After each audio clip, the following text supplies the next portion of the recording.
Hi Mayura, it was great meeting you at the Harvard University South Asia Institute and Tata Trust workshop on livelihood creation in the craft sector at Gandhinagar this January. And since then we've been interacting often as part of your project and your work with Craftizen. So would you like to share something about your vision with Craftizen, an organization you founded in 2014 with the objective of livelihood creation in the Indian craft sector? And how do you think this sector is panning out, especially when many critics feel that it's a sunset sector? Absolutely. And yeah, I have to say it's been wonderful for us to be part of this initiative. At Craftizen, we like to call ourselves craft architects because we're building bridges that connect the craft sector to greater possibilities. For us, it's important to be business knowledge partners of the craft sector because we realize there is a need to evolve, to change, to keep up with current trends, both in terms of evolution of markets but also evolution of customers. Right. And also in terms of, more professional inputs from various stakeholders in the sector, from buyers, from, other marketing platforms, from designers, technical resources. So we have a collaborative model where we bring all of these together to increase capacity, especially on the business design and marketing side. Right. Among the organizations that we've been interacting with and studying, you're one of them who predominantly focuses on your patron program, which tries to channelize the corporate social responsibility funding, which is becoming kind of mandatory now with the new act. What has been your experience about the importance that corporations give to the Indian craft sector and the funding that they would like to give for skill development and livelihood creation, which is also a very emerging area for the Government of India's focus on Skill India? Absolutely. So I have to say that, initially we weren't sure what the response would be because education, healthcare seem to dominate CSR priorities.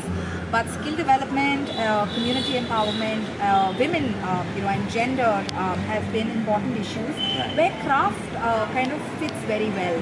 And we've actually been, I would say, pleasantly surprised with the reaction we've got from corporates. Many of them are passionate about crafts. They want to give inputs to crafts. However, they do want a long-term structured approach. And I think that's where we have found that there is a lot of work for the craft sector also to be ready to take on the funding as well. Because the funding comes with, a little more expectations, milestones, deliverables, timelines. Right. And so we've again, been fortunate to have some wonderful craft organizations that have partnered with us. Right. We've had as many as 12 partner organizations on the ground to do this work. And we're confident that we can, raise more and more funding from the corporate sector as we improve and refine this model. Right. But so far we've been really fortunate and, have got good response from the corporate. Many organizations that we worked with had a single focus. They were primarily focusing on weavers or a particular kind of crafts form. But from your work, we've seen that you work with very diverse kind of crafts too, especially with a pan-India focus. Right. Would you like to share some areas that you're focusing on? You shared with us your work in Kolkata, you're doing work in Andhra Pradesh, you've been doing work even in Karnataka with the Channapatnam toys. 4 or 5 examples that you would like to give very briefly to show your pan-Indian focus. Absolutely. So, one village would be the Cheriyal village in Telangana, which is today the only surviving art form in the world that works with a unique combination of materials which are tamarind, toothpaste and sawdust. So our effort has been, because there is no institutional structure there, we've been working directly with artisans. There are only 2 surviving families from the traditional Gharana, which is called the Nakashi tribe. So we've been working with them primarily on design and marketing, and even though it's one of the crafts where even though the younger generation has moved on and done more mainstream forms of qualification, they're still very closely connected and want to further their craft. Right. So that's been one of our key initiatives. We also work closely with a group of women, or rather women's centers in Calcutta, which are mentored by an NGO that helps women that have been rehabilitated from life of trafficking. For them, the craft-based skilling has given them the hope to have an economically independent life once they, within the home, but also once they leave the home. Right. And it's gone a long way in their rehabilitation process. Right. We work closely with a group in Banaras that works with Banaras wood toys. Now, a lot of them would derive, like most other craft forms in mythology, but we've found a lovely sort of union of taking some of these interactive toys that were used either to convey mythology or even as kids' toys, and find a way for them to be interactive desktop pieces for conference. So that's been a very interesting collaboration for us. Another example would be Bastar in Chhattisgarh, where it's one of the largest pockets of artisans in the country. The entire Bastar region is primarily dependent on their livelihood primarily comes from different types of arts and crafts. So there we've been working with an NGO for a long time, and again working with them through more design interventions that are more appealing to the current day. So you've done a lot of contemporarization of these traditional art forms, and in the process benefited the core artisan communities in these states. And as you've explained just now, there is a lot of this in each state which is known for their art form, from West Bengal or Chhattisgarh or Odisha or Andhra Pradesh, Telangana, Tamil Nadu, Karnataka, very, very vivid forms. So that's something very interesting, and trying to bring it to mainstream corporate usage is a great idea. You were also part of our workshop which we had at Gandhinagar. Would you like to share something on the experience you had at the workshop, the kind of guest speakers we had, the kind of curriculum that was developed, and also the kind of insights that were given, because it was primarily focused on the heads of these organizations. It was not for the artisans, but for the leaders.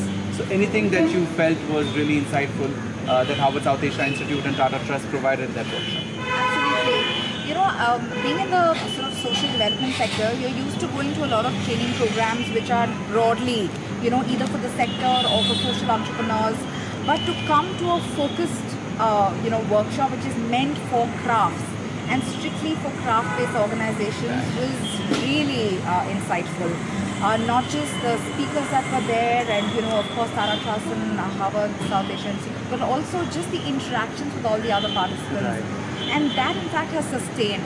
And I think everybody there came with a very collaborative approach, came with this idea that we can learn from each other. It didn't matter how large or small an organization was, how long one had been around or how young the other was.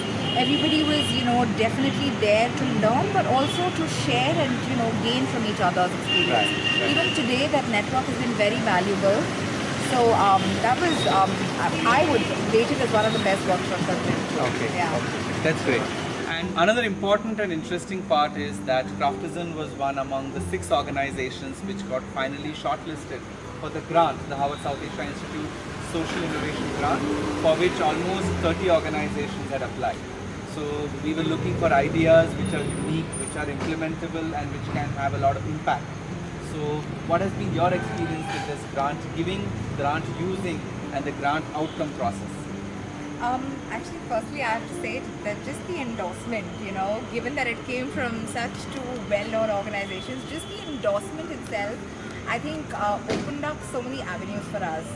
Whether it was other organizations wanting to partner with us, whether it was just, generally, people getting to know about this initiative and, just wanting to be part of it. So whether it was getting volunteers to help us, whether it was getting other organizations to partner with us, just overall the experience of that endorsement itself was very valuable.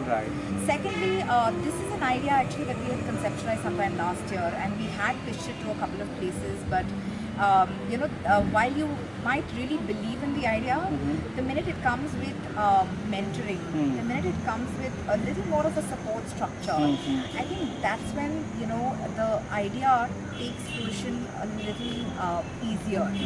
And I think that's been our experience. So I think we would have somewhat may worked on it because we were really passionate about it, but just having a larger support system, having an ecosystem which kind of which incubated and supported us in this has been a huge impetus, I would say, to both of these initiatives. And the mentorship also that was provided. Professor Mukti Khaire from Harvard had interacted with each of the grantees over the last 6 months on certain occasions, so that they get kind of personalized inputs in areas where they need some guidance. Her insights are very useful.